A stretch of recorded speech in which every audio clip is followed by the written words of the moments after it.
La fonction quadratique peut s'écrire sous trois formes. On a la forme canonique ou fonctionnelle, qui est celle où on trouve les deux sommets, h et k, avec le paramètre a ici. On a la forme générale, qui est celle d'un polynôme du second degré. Et on a celle qui est factorisée.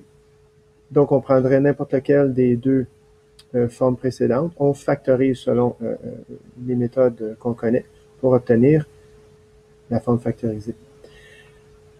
Et dans la forme factorisée, le x1 ici et le x2 sont les zéros de la fonction, donc les abscisses à l'origine.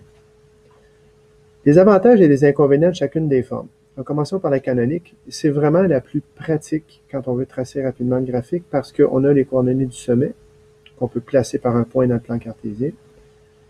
Le paramètre A qui nous indique s'il est positif que la parabole est orientée vers le haut et négatif qu'elle est orientée vers le bas. Alors on peut l'esquisser rapidement.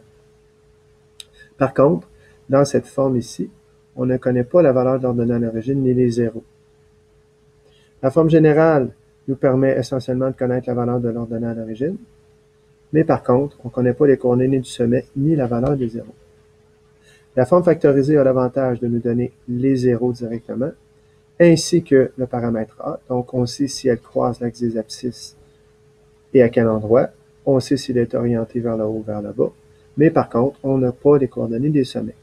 De plus, si j'ai pas de zéro, par exemple, si la parabole ne croise pas l'axe des x parce que les branches sont orientées vers le haut puis que le y du sommet est positif, à ce moment-là, on ne touchera jamais à l'axe des abscisses, la forme factorisée ne peut pas s'écrire.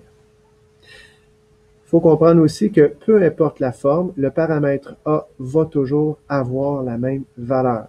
Alors, qu'il soit positif ou négatif, on va toujours savoir, que ce soit dans la forme canonique, générale ou factorisée, que la parabole est orientée vers le haut ou vers le bas.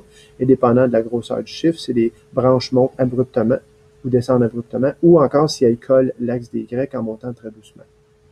Voilà.